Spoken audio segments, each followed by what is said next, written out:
velho, na moral, tô meio chateado com esse Fredão, velho. O bicho me faz assistir um vídeo de meia hora, o título era um maior do que 19. O cara fica falando meia hora e não explica porque que um maior do que 19. Sendo que faz sentido, né? Qualquer coisa é mais difícil de 19 do que um. Até parece, nada a ver. 14, 15, 16, 17, 18, 19.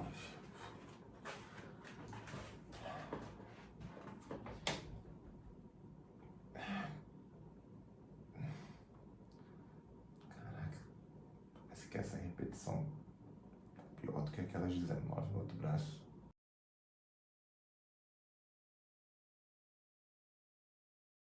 Fala pessoal, tudo certo? Professor Fredão, aqui do Mente Matemática, para o segundo vídeo dessa sequência de vídeos sobre a teoria de resposta ao item usando os microdados do Enem 2019. Bom, sei que alguns de vocês devem ter ficado chateados, né, no último vídeo. O Fredão ficou falando meia hora e não explicou o porquê de um maior do que 19, mas eu prometo que nesse vídeo vocês só vão sair dele depois que tiverem entendido o porquê que isso aconteceu lá na prova do Enem 2019 e por que isso pode acontecer na teoria de resposta ao item. Mas antes eu tinha que explicar alguns detalhes para vocês da teoria de resposta ao item e também nesse vídeo, para a gente poder chegar nessa explicação e vocês entenderem perfeitamente o que aconteceu com esse candidato que com um acerto teve uma nota maior do que um candidato com 19 acertos, a gente precisa primeiro falar dos itens fáceis, médios e difíceis. E por isso que aqui na capa desse vídeo eu coloquei para vocês a foto de um item, que é o item 168, a questão 168, do Enem 2019 caderno azul, que foi o item menos acertado da prova. Ele teve 11,8% de acerto. E lá no primeiro vídeo, eu comentei com vocês que eu às vezes me incomodo um pouco com algumas falas a respeito da teoria de resposta ao item, e uma das coisas que eu escutei muito depois, né, de acompanhar algumas pessoas falando a respeito da teoria de resposta ao item, é que essa questão 168 seria a questão mais difícil da prova do Enem 2019, porque ela teve 11,8%, foi a menos acertada e por isso ela foi a mais difícil do Enem 2019. E também até o final desse vídeo você vai entender o porquê que isso está totalmente equivocado. Isso estaria correto se a gente estivesse tratando da TCT, que é a Teoria Clássica dos Testes, que é o que a gente muitas vezes utiliza no colégio para poder calcular a nota. Se você tem uma prova, por exemplo, com 60 itens e você acerta 36, no colégio, se todos os itens têm o mesmo peso e tal, a sua nota vai ser a razão 36 sobre 60, que é 0,6. Você atingiu 60% da nota. Nesse cenário da teoria clássica dos testes, a gente acaba classificando uma questão como fácil, médio, difícil e tal, pelo percentual de acerto. Mas na TRI isso funciona de maneira totalmente diferente e essa, eu posso provar para vocês, não foi a questão mais difícil da teoria de resposta ao item. Na verdade, tiveram várias mais difíceis do que essa daqui. Mas, Fredão, por que então ela foi a menos acertada, se ela não foi a mais difícil? Tá? Essa questão ela teve um detalhe que depois, se vocês quiserem ver com um pouquinho mais de calma, tá resolvido aqui no canal do Mente Matemática, que ela tinha um distrator muito bom. Tá? Na hora que você montava a equação dela, mesmo alguns bons alunos consideravam que esse x que está aqui, que é a quantidade total de funcionários, recebia, se eu não me engano, R$ 80, né, por dia trabalhado, multiplicava por 2. E se eu não me engano, a alternativa mais marcada nessa questão foi esse y igual a 160x mais 1.000, porque consideraram que a quantia em reais que a empresa gastava semanalmente era esse 80 multiplicado por 2 multiplicado pelo total de funcionários, o que daria 160x, mais os R$ 1.000 recebidos pelo gerente. Tá? Só que o detalhe dessa questão é que o gerente era um desses funcionários. Então, aquele 160 você não tinha que multiplicar por x, e sim por x menos 1. Tá? Se você tiver curiosidade, pode pegar aqui no canal para assistir esse vídeo da resolução da questão 168, que você vai entender perfeitamente. Então, o que aconteceu nessa questão não é que ela foi a questão mais difícil da prova, é que ela tinha um excelente distrator, que era uma alternativa que acabou atraindo mesmo alguns bons candidatos, e isso fez com que a taxa de acerto dela fosse muito baixa, beleza? E, inclusive, esse lance de, será que o percentual de acerto no Brasil, ele representa bem a dificuldade do item? Né? Será que a gente poderia classificar um item fácil, médio e difícil pelo seu percentual de acerto? Tá? E olha só que curioso o que aconteceu nessa prova do Enem 2019, pensando em todos os candidatos que fizeram a prova. Tá? O que é esse gráfico aqui? Esse gráfico tem as questões numeradas de 136 até 180, lá do caderno azul, tá? E os respectivos percentuais de acerto. Tá? Então, se você olhar aqui, por exemplo, a gente só teve. Opa, aqui não. Aqui, peraí, aqui. A gente só teve 3 questões das 45 que tiveram mais do que 50% de acerto. Ou seja, nesse bolo aqui, ó, das 45 questões, a gente só teve 3, tá? Com mais do que 50% de acerto. E mais, na prova do Enem, se a gente tem 5 alternativas, então a chance de você acertar ao acaso, né, chutando, é de 20%, porque você tem uma chance em 5 de acertar. E se a gente traça aqui uma reta dos 20%, tá? Vejam que boa parte, na verdade a maioria das questões, está flutuando em torno desse patamar de acerto aqui de 20%, beleza? Se você traça aqui, por exemplo, mais 2 linhas aqui, uma no 10% de acerto e uma no 30% de acerto, se eu não me engano, de 10 até 30% de acerto, a gente teve, tipo, 32, tipo, 2/3 da prova. Tipo, 70, 60 e pouco, 70% da prova estava aqui, com percentuais de acerto variando de 10% a 30%, o que é muito próximo da chance de acerto ao acaso, né? Então, como é que você vai classificar uma questão como sendo a mais difícil se você tem várias outras aqui com percentuais de acerto até abaixo do que seria o acerto esperado no caso do candidato chutar a questão? Porque você tem várias aqui abaixo de 20%. Então, como é que você pode falar que essa de 11% foi a mais difícil? Tá? Então, isso está totalmente equivocado do ponto de vista da teoria de resposta ao item. Tá? E a realidade brasileira na matemática, infelizmente, é essa. Se você pega aqui, tá, essa tabela, o que essa tabela está mostrando para vocês? E está disponível lá naquele guia definitivo da matemática do Enem que eu comentei com vocês, que está lá no meu Instagram, beleza? Então, se você não assistiu ao primeiro vídeo dessa série, recomendo que vocês assistam, porque tem várias informações que eu vou acabar retomando aqui nesse vídeo. Uma delas é a respeito desse guia. E nessa tabela você tem a quantidade de acertos, quantos alunos tiveram aquela quantidade de acertos, a quantidade acumulada de alunos até aquele determinado patamar de acerto, a porcentagem, né, ou a frequência relativa em porcentagem de candidatos que acertaram aquela quantidade de acertos e a frequência relativa acumulada. Então vamos lá. Se eu pego, por exemplo, 0 acertos, foram 1.043 candidatos, o que representa 0,03% do total, e a frequência relativa é de 0,03. Se eu pego um acerto, eu tive 1.602 candidatos que só acertaram uma questão das 45, o que representa 0,04%. E quando você acumula esses dois aqui, isso dá 2.645. Ou seja, eu tive 2.645 candidatos que acertaram ou nada ou um item na prova do Enem 2019, o que representa 0,07% do total.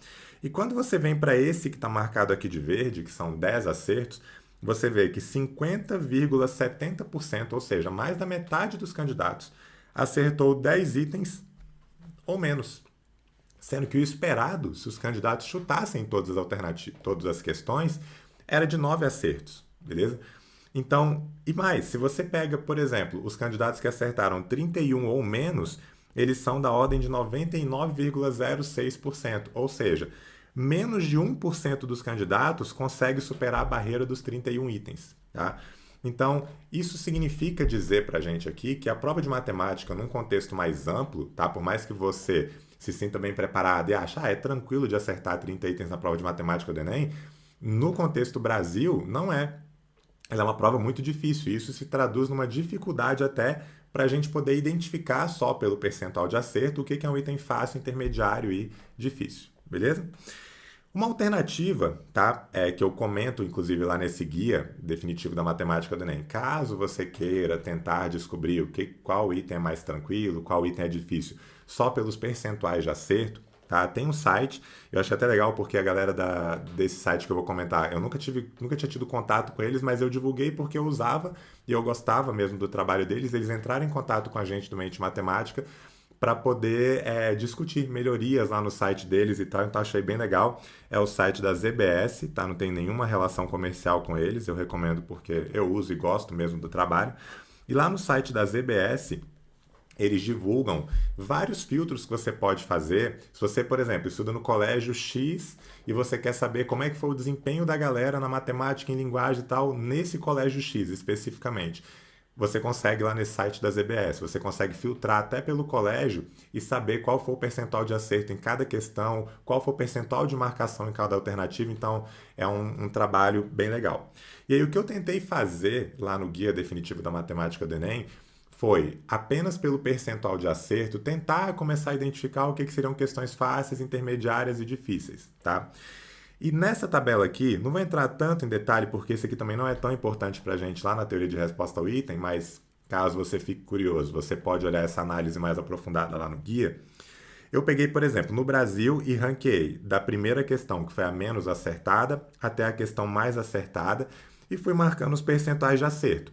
Então, isso aqui vai começar naquele 11,8, até chegar na questão que foi a mais acertada, que foi a questão que teve 61,8% de acerto, beleza?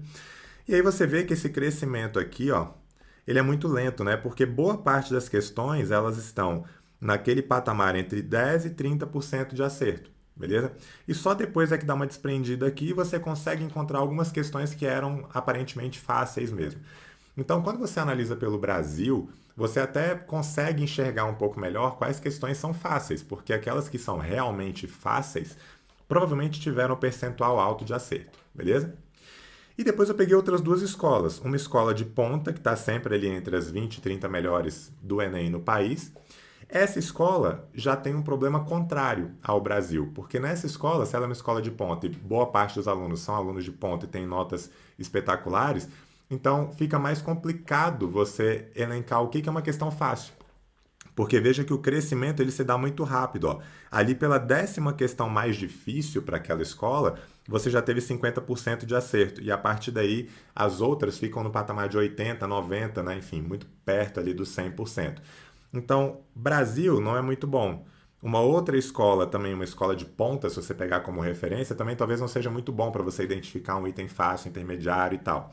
Agora, quando você pega uma outra escola, que eu expliquei lá no guia, que é uma escola que tem uma quantidade grande de alunos fazendo a prova, e que não é uma escola necessariamente que tem um desempenho espetacular, mas tem um desempenho bom, aí você observa um crescimento um pouquinho mais regular ali das questões, você começa a conseguir enxergar um pouco melhor, só pelos percentuais de acerto, que não é o que a TRI faz, o que é considerado uma questão fácil, intermediária e difícil, beleza? Então, se você tiver curiosidade, dê uma olhadinha lá no guia, porque eu falo um pouco melhor aqui da análise que foi feita nesse gráfico, beleza? Bom, falando da TRI, então, o que é considerado um item difícil lá na teoria de resposta ao item, tá? Então, essa fórmula que está aqui, ela é a fórmula que calcula a probabilidade de você acertar um determinado item baseado nos parâmetros calculados por aquele item, tá? Por meio do pré-teste ou por meio do Enem, enfim, né? Teoricamente, tudo deveria ser pré-testado, mas não é. Algumas questões são pré-testadas no próprio Enem. Então, enfim, isso aí é uma outra discussão que não cabe a gente fazer aqui. Mas isso daqui é a fórmula que é utilizada na TRI, na teoria de resposta ao item, no modelo que é chamado modelo logístico unidimensional de 3 parâmetros, que é o MLU-3P, tá? E o que é isso? O que é esse modelo logístico unidimensional de 3 parâmetros? É um modelo que ele usa 3 parâmetros para classificar a probabilidade que o candidato tem de acertar aquela ou cada uma das questões dentro do contexto daquela prova. Então você tem um parâmetro A, que é o parâmetro de discriminação, o parâmetro B, que é o parâmetro de dificuldade do item, e aí entra a questão da dificuldade, o que é um item fácil, intermediário e difícil, e um parâmetro C, que é o parâmetro do acerto ao acaso. E cada uma dessas fórmulas aqui, ou cada uma das questões, né, que é calculada a probabilidade de acerto por essa fórmula, ela acaba gerando o que é chamado na TRI de uma curva característica do item, que é uma CCI, tá? Que é meio que um DNA do item. Então, quando você tem esse parâmetro C aqui muito próximo ali dos 20%, é o que é o ideal, uma vez que a chance de acertar o acaso, né, de uma questão do Enem é na casa dos 20%. Quanto maior for essa inclinação A que está aqui, mais discriminativo é um item. Mais ele consegue discriminar um candidato que está daqui em diante e daqui para trás, como se ele está daqui para trás, ele tem uma probabilidade baixa de acertar o item, e se ele está daqui para frente, ele tem uma probabilidade alta de acertar o item. Tá? E o parâmetro B é o parâmetro de dificuldade. Então, olha só, por que eu estou falando tudo isso, né? Enfim, até alguns de vocês devem estar falando assim, cara, o que o Fredão está falando? É muito simplório você falar que, tipo, essa é a questão mais difícil da prova porque ela teve o menor percentual de acerto, porque é muito longe disso. O que é feito de fato na teoria de resposta ao item para dizer se um item é muito difícil, fácil, etc., é todo esse trabalho que está aqui. Você tem que calcular, né, os parâmetros lá do item, tem que ver essa curva característica do item, porque a partir dessa curva é que você vai posicionar ali na faixa dos 60% qual é a dificuldade do item, tá? Então, por exemplo, aqui lá no meu TCC eu coloquei 3 exemplos que seriam de uma questão teoricamente um pouco mais fácil, uma questão intermediária, uma questão difícil, modelada por essas curvas que estão aqui, e a dificuldade do item tem a ver com qual é esse parâmetro de dificuldade, onde é que ele está posicionado aqui nessa curva característica do item, para que o aluno tenha 60% de chance de acertar aquele item. Então, quanto mais à esquerda tiver essa curva, mais fácil vai ser o item, quanto mais à direita vai ser mais difícil aquele item. Isso aqui tudo eu estou falando não é para que vocês fiquem experts em teoria de resposta ao item, não. É só para que vocês entendam o quão complicado é você classificar um item fácil, intermediário ou difícil pela teoria de resposta ao item, tá? E eu até coloquei uma pergunta aqui. E é possível a gente ter acesso a esses parâmetros? Não. Se a gente tivesse acesso, eu nem estaria discutindo nada disso com vocês, porque seria muito mais simples, né? Bastaria eu pegar os microdados, aí vai estar falando lá, olha, o item 168, o parâmetro B dele é tipo 0,75. O 169, o B dele é 0,83. Então, beleza. Então, o 169 ele é mais difícil do que o 168, porque o parâmetro de dificuldade dele é mais alto do que o do 168. E acabou, não precisaria estar falando nada disso daqui com vocês, tá? Só que, apesar da gente não ter acesso a esses parâmetros, existe uma expectativa com relação à quantidade de itens de cada nível de dificuldade.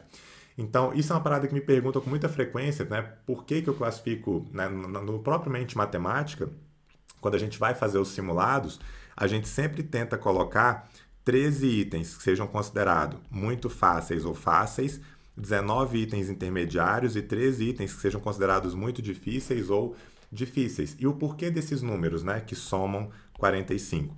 Porque essa é a expectativa de uma prova como o Enem, e na verdade de qualquer avaliação educacional.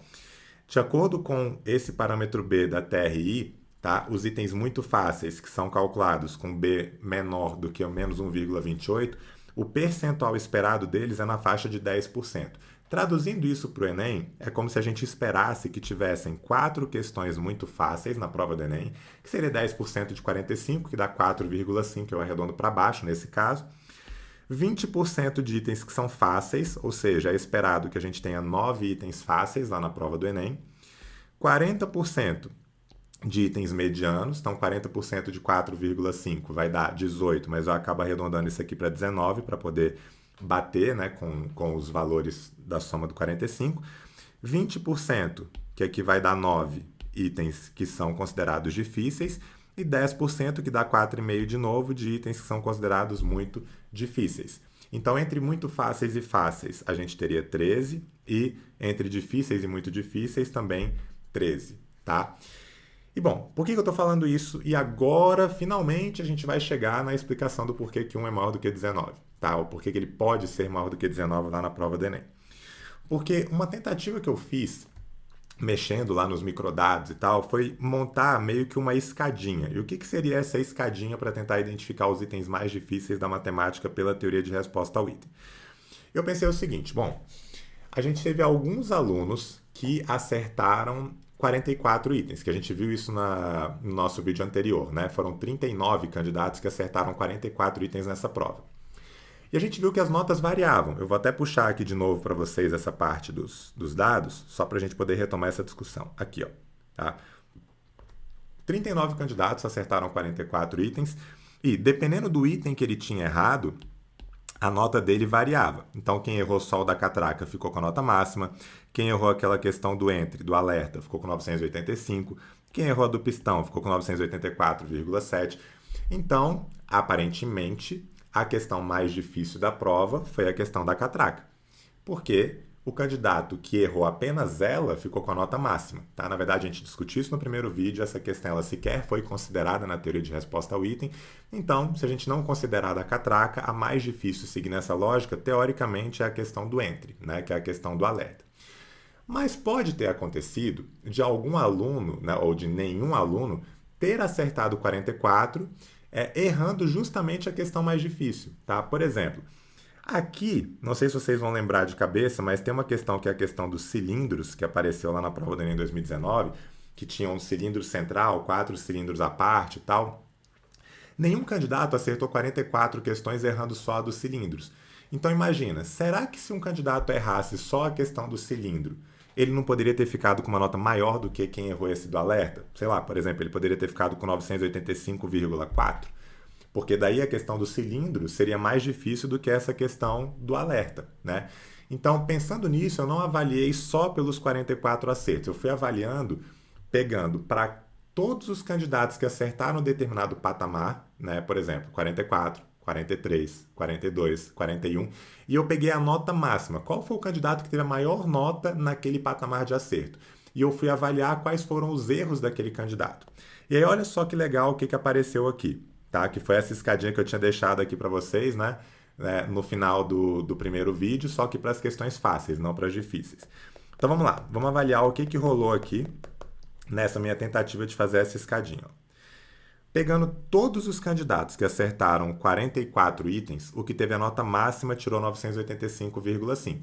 Foi apenas um candidato e ele errou a questão 145, que era a questão da catraca, essa que está aqui, beleza? Depois eu fui para todos os candidatos que acertaram 43, ou seja, aqueles que tiveram 2 erros na prova. E eu peguei aquele que teve a maior nota dentre os que acertaram 43. E 11 candidatos que acertaram 43 tiraram a mesma nota, que foi 985. Esses candidatos, eles erraram a questão da catraca e a questão do alerta, beleza? Veja que essa nota 985 é a mesma daquele candidato que acertou 44, errando só a questão do entre, né, do alerta. Ou seja, aparentemente o fato dele ter errado, esse que acertou 43, ter errado a questão da catraca, pouco importa, beleza? Que é mais um reforço de que essa questão foi anulada sem ser avisado, né, pelo INEP, beleza? Então, ó, foi aqui o 145, depois apareceu 145 e 146. Depois eu peguei de todos os candidatos que acertaram 42 itens, ou seja, que erraram 3, e eu tentei entender qual foi aquele que teve a maior nota. E 23 candidatos tiraram 984,2. E quais foram os itens que esses candidatos erraram? O da catraca, o do alerta e o do pistão. Depois eu fui para o de 41 acertos. No de 41 acertos, a maior nota foi 975,2. 6 candidatos conseguiram essa nota. Quais foram as questões que esses 6 candidatos erraram? A da catraca, a do alerta, a do pistão e uma questão de matemática financeira, se eu não me engano, que era 150, que falava do valor à vista, tá? Que era essa questão que estava aqui, que eu fiz rápido porque eu domino essa parte de matemática financeira, porque já estudei para concurso e estudei bastante matemática financeira, mas não é algo tão simples assim. Então, onde é que eu quero chegar com esse lance da escadinha com vocês? Galera, vocês estão vendo que aqui tá rolando justamente uma escada, tipo, a maior nota para 44 acertos envolveu o erro da questão da catraca. A maior nota para 43 acertos envolveu o erro da catraca e do alerta. A maior nota para 42 acertos envolveu um erro da catraca, do alerta e do pistão. Para 41 acertos, da catraca, do alerta, do pistão e da questão do valor à vista. Ou seja, se está rolando essa escadinha aqui, é muito provável que, de fato, essas questões tenham sido as mais difíceis da prova. Beleza? Que a questão da catraca tenha sido a mais difícil, que na verdade ela nem foi considerada, que a questão do alerta tenha sido a segunda mais difícil, que a questão do pistão tenha sido a terceira mais difícil e que a questão do valor à vista tenha sido a quarta mais difícil. Ou seja, aparentemente, pela teoria de resposta ao item, daquelas 4 questões muito difíceis que a gente tem na prova, provavelmente essas tenham sido essas 4 questões. A da catraca, a do alerta, a do pistão e a do valor à vista. Porque se não fossem essas, provavelmente a gente teria outras configurações aqui, tipo, candidatos que acertaram 42 e tiveram a nota máxima, mas não errando tipo a da catraca, a do enter e do pistão. Seria tipo a da catraca, a do alerta e a do cilindro e tal. Então, essa escadinha começa a me dar um pouco mais de segurança, sem eu ter acesso aos parâmetros dos itens, porque senão nem precisaria estar discutindo isso, de quais são realmente as questões mais difíceis da prova, beleza? E vejam que depois isso aqui começa meio que a dar uma dispersada nessa escada. Por quê? Porque a partir de 6 erros, 7 erros, 8 erros, a quantidade, e entra num pouco de matemática mesmo, de cálculo, de combinação, a quantidade de combinações possíveis para você ter 38 acertos nas 45 questões é muito alto, tem muitas possibilidades disso acontecer. Tá? Então, é pouco provável que um candidato que acertou 38 tenha conseguido cravar as 38 mais fáceis e ter errado de fato as 7 mais difíceis. O que já é mais provável e mais possível para um patamar alto de acertos. Porque, por exemplo, de quantas maneiras diferentes um candidato pode acertar 44 questões na prova do Enem? Ele pode acertar 44 questões de 45 formas diferentes, porque ele pode errar uma das 45 questões. Então aqui eu ainda tenho um espaço amostral que ele é reduzido. E quando eu começo a pegar 38, 37 acertos, isso começa a se perder um pouco. Mas vejam que várias questões elas se repetem aqui, né, nessa escadinha. Então, aparentemente, tipo, essas questões, a 172, que é a questão do cilindro, se eu não me engano, deixa eu pegar aqui para a gente conferir. A 172, cadê? Não, não é não. A 172 é a questão do gerente de vendas, que foi uma das que me surpreendeu de estar entre as mais difíceis, tá? A do cilindro é a 175, que é essa que está aqui, beleza? Então, a 172... A 171, que é uma questão de... Cadê? 171, que é essa questão aqui de análise combinatória e tal. Tipo, algumas dessas, elas se repetem aqui nessa nossa escadinha, o que pode caracterizar que essas questões também são questões difíceis da prova. Não necessariamente muito difíceis, mas questões difíceis. E eu fiz a mesma análise para as questões mais fáceis da prova. E vejam que faz muito sentido, porque olha só... De todos os candidatos que tiveram um acerto, e aí entra aquele nosso candidato que tirou 396,6. 59 candidatos acertaram só uma questão, sendo ela a questão 140 do caderno azul. Vamos ver qual era essa questão 140? Olha só, que não vai ser surpresa nenhuma para quem conhece, né, o modelo de prova do Enem, quem já acompanha meu trabalho, porque eu já falei algumas vezes disso. Tá? A questão 140 era essa questão do vírus influenza, que ela só cobra, tá? Deixa eu até apagar aqui que está meio rabiscado, ela só cobra notação científica. Ele quer que você passe isso daqui para a notação científica e sequer você tem uma mudança na unidade de medida, porque isso poderia acabar prejudicando alguns alunos e tal, e não foi o caso. Então, essa questão é uma questão muito tranquila. De fato, tem tudo para ser a mais fácil dessa prova. Tá? E depois eu fui montando a mesma escadinha. E olha só que curioso o que aconteceu. 2 acertos, maior nota, foram 8 candidatos. Quais questões eles acertaram? A 140 e a 180. 3 acertos, foram 2 candidatos. Eles acertaram a 140, a 180 e a 143. 4 acertos, a maior nota só foi um candidato, ele acertou a 140, 180, 143 e 149. E de novo a partir daqui começa a dar uma dispersada. Então, provavelmente, por essa escadinha que está aqui, essas foram as 4 questões consideradas muito fáceis na prova do Enem. Aquelas 4 questões que poderiam ter te prejudicado bastante caso você tivesse errado, beleza? E agora a gente chega no ponto que você estava esperando, tá? Quando eu fui fazendo essa escadinha aqui e eu cheguei em 9 acertos, eu parei, a partir de 10 acertos eu não continuei avaliando, mas todas essas aqui para 9 acertos, elas já tinham aparecido antes em algum momento, beleza? Então, existe uma chance de que essas aqui sejam não necessariamente as 9 mais fáceis da prova, mas elas devem estar no bolo ali das 11, 12 ou das 13 mais fáceis da prova, beleza? Então, esse candidato que acertou 9 e ficou com 624, que só foi um candidato que conseguiu essa nota bem absurda, né? Porque 624 com 9 acertos é uma nota muito alta, ele acertou exatamente essas questões aqui, beleza? E aí agora sim a gente está pronto para falar do que aconteceu aqui com esse um acerto e com aqueles 19 acertos, tá? Quando eu fui conferir os acertos desse candidato, que tinha tido 19 acertos e tinha ficado com nota 382, olha só que interessante o que rolou quando eu comparo ele com esse de 9 acertos, tá? A gente viu que o que teve um acerto em nota 396,6, ele só acertou o 140, aquele de notação científica. O que teve 9 acertos, ele acertou o 136, o 138, o 139, o 140. Ele acertou todos esses que estão marcados aqui de verde com o número 1. Beleza? Agora, confiram, e um detalhe, tá? Porque talvez alguns de vocês estejam estranhando isso. Aqui não estão todas as questões, tá? Por exemplo, a 175 não apareceu aqui. Mas eu só coloquei nessa linha para poder caber aqui, a gente enxergar isso numa boa, as questões que foram acertadas por essa pessoa, por esse candidato que acertou 19 e por esse outro que acertou 9 e, consequentemente, também esse que acertou 1. E, galera, olhem isso daqui e vocês vão tirar a conclusão e vão entender agora o porquê que 1 é maior do que 19 ou porquê que 1 pode ser maior do que 19 lá na prova do Enem. E apesar disso revoltar alguns alunos, alguns candidatos, né, porque eu já escutei isso, toda vez quando eu trago essa provocação do 1 maior do que 19, alguns alunos falam, esse é o sistema justo da teoria de resposta ao item, né? Que beleza, parabéns para a TRI e tal. Mas, galera, vejam que faz sentido isso, né? Porque, olha só, um candidato que acerta 19 questões, beleza? Acertando essas que estão marcadas aqui de verde.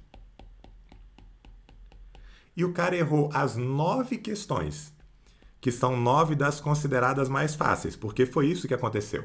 Esse candidato que acertou 19, que teve essa nota baixíssima, ele errou todas essas mesmas 9 questões que aquele candidato, dentre todos os que acertaram 9, e que, se eu não me engano, foram tipo 300 mil candidatos, a gente pode até conferir isso aqui, tá? Para não falar besteira. Aqui, ó.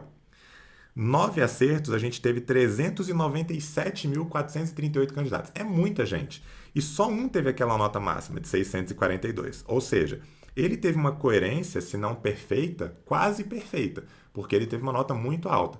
Então, se ele teve uma coerência quase perfeita ou perfeita, então ele acertou o que deveria ter acertado. E esse candidato que acertou 19 errou todas aquelas 9 questões. Então, isso é muito absurdo, porque não é que, se você errar uma questão fácil vai te prejudicar? Vai te prejudicar um pouco, talvez. Vai te fazer perder uma pontuação que, dependendo do teu curso, pode acabar te prejudicando. Agora, é muito diferente de você errar as 9 mais fáceis, beleza? E por isso que esse candidato teve 19 acertos e uma nota tão baixa assim, beleza? E digo mais, eu tenho as minhas críticas à teoria de resposta ao item, tá? Mas eu defendo ela no seguinte aspecto. Numa prova como o Enem, tá? Em que você tem milhões de candidatos fazendo e concorrendo a vagas nas universidades do país inteiro, como que você faria se você só utilizasse a teoria clássica dos testes? Como é que você faria, por exemplo, para diferenciar 2 candidatos que tiveram no total, tipo, sei lá, 153 acertos? Porque imagina a quantidade de candidatos que teriam a mesma quantidade de acertos e quantos critérios de desempate seriam necessários, né, numa prova que envolve milhões de candidatos para selecionar para os cursos, especialmente aqueles de mais alta concorrência, tá? Então, o fato da teoria de resposta ao item fazer essa distinção e essa coerência pedagógica e fazer com que essas notas possam variar dependendo do conjunto de itens que foi acertado é algo muito positivo para uma prova da dimensão do Enem. Tem as suas falhas, tem os seus defeitos, mas é muito positivo e é uma teoria que tem um arcabouço matemático, uma lógica matemática, estatística e psicométrica que é muito bem fundamentada, tá? Tem as suas falhas na forma como é aplicada, mas que é muito bem fundamentada. Então não se revoltem com esse lance do 1 ser maior do que 19, porque isso que aconteceu aqui, desse candidato tirar 396,6 com apenas um acerto, ok, dentro da teoria de resposta ao item, e esse candidato aqui que teve 19 acertos e tirou 382, também ok, porque ele errou muitas questões que ele deveria ter acertado. Na verdade, ele errou praticamente tudo que era o que ele deveria ter acertado. É como se a gente fizesse aquele mesmo paralelo do início do primeiro vídeo, um saltador de salto em altura ou de salto com vara, por exemplo. Ele conseguisse saltar lá com a vara, tipo, a partir de 5,50 metros, ele conseguiu acertar, tipo, vários saltos. E ele tinha errado todos os saltos com 3 metros, com 3,50 metros, com 4 metros, com 4,20, com 4,30. Isso é possível? É. É provável? Não. E por isso que isso aqui acontece, porque isso aqui, esse cálculo na teoria de resposta ao item envolve probabilidade. E a probabilidade disso daqui mostrar que esse candidato domina a matemática, apesar dos 19 acertos, é baixíssima, porque ele errou tudo que ele deveria ter acertado. Beleza? E uma provocação aí para o nosso próximo vídeo. Uma das perguntas que eu mais recebo, tá, lá no meu Instagram é: Fredão, eu acertei 42, eu errei só 3 itens, um médio, 2 difíceis e tal. Tipo, dá para tirar 950? Então, vou deixar vocês analisando essa tabelinha que está aqui, tá? E no próximo vídeo eu vou fazer uma análise que é exclusiva para patamar de 40 acertos ou mais, tá? E vou trazer algumas análises bem legais para vocês, algumas até bem surpreendentes. E, inclusive, essa tabela aqui é mais uma forma de mostrar para vocês que aquela questão dos funcionários, que é a capa desse vídeo, que é o início da nossa discussão toda, está longe de ser uma das mais difíceis da prova. Por quê?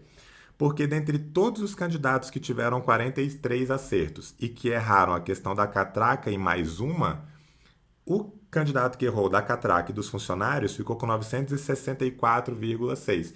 Enquanto quem errou da catraca e do alerta ficou com 985. Catraca e pistão, 984,7. Então, todas essas questões aqui, pelo menos, eram, pela teoria de resposta ao item, mais difíceis do que aquela questão dos funcionários, né? Que alguns afirmam que é a mais difícil por ter o menor percentual de acerto.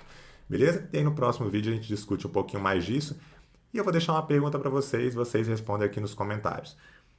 O que seria melhor errar lá na prova do Enem 2019? A questão dos cilindros e a do pistão, mostrando aqui para vocês lembrarem. A questão dos cilindros era a questão 175 e a do pistão a 177, estava inclusive na mesma página.